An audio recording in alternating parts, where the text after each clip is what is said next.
Dia Omambou de la revue Cinéma AOTélé est avec nous. Bonsoir Dia. Bonsoir. Coup de projecteur sur deux courts-métrages. Le premier, Sea of Ash, Mer de cendres, du Sud-Africain Michael McGarry, la trajectoire d'un migrant en Italie qui tourne progressivement en une tentative de retour à l'impossible. On regarde un extrait.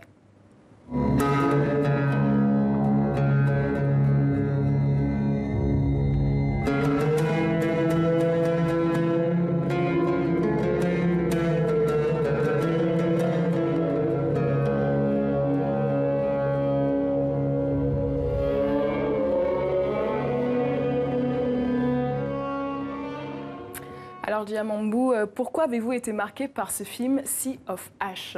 C'est un film qui aborde de manière poétique la psychologie des réfugiés et des migrants qui ont traversé la mer et qui ont survécu et qui commencent à développer un sentiment de culpabilité. Ce film met en scène un jeune de l'Afrique de l'Ouest qui entreprend un voyage en Italie et à travers les Alpes pour lequel les charmes de ces lieux n'a plus aucun effet parce que si lui a survécu, d'autres ont péri. Alors nous sommes dans une véritable syndrome du survivant qui est un syndrome douloureusement ressenti par les personnes qui ont survécu à un accident ou un massacre alors que d'autres ont péri et perdu la vue, y compris les proches. Alors ça c'est pour l'histoire, mais il y a aussi un vrai parti pris dans la réalisation.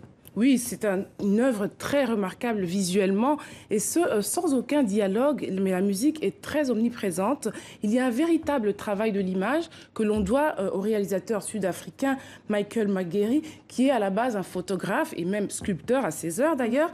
Une mécanique audiovisuelle que on retrouve déjà dans son précédent film Excuse Me While I Disappear, qui a été lui tourné en Angola. Et là, on nous balançait déjà entre les décors du vieux centre-ville de Luanda et ceux d'une nouvelle ville construite par les Chinois, mais en dehors de Luanda. Et ici aussi, les personnages principaux finissaient par s'effacer dans des décors majestueux.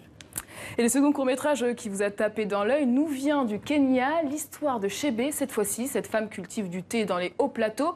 Un matin, elle trouve encore une fois son mari ivre-mort, la fois de trop. Regardez.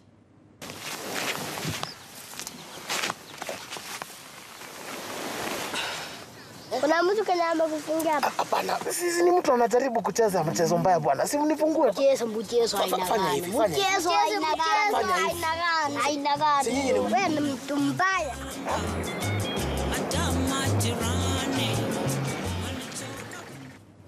Une sacrée bonne femme, hein, cette Chebe.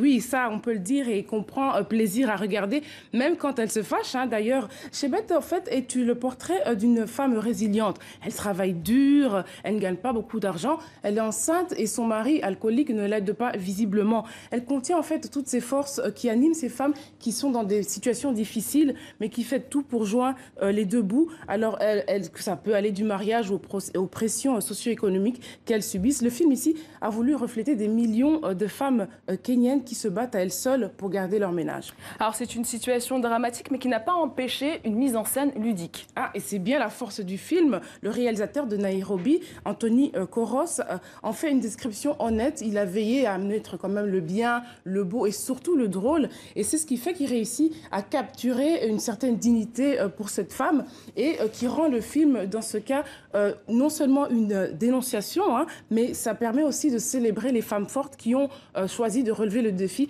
pour une vie meilleure pour eux et pour leurs enfants. Alors c'est au Festival du court-métrage de Clermont-Ferrand qu'on peut voir ces deux films cette semaine. Merci Dia Omambou. Je rappelle que vous êtes critique de films pour la revue AOTélé, la revue de cinéma panafricaine disponible sur Internet.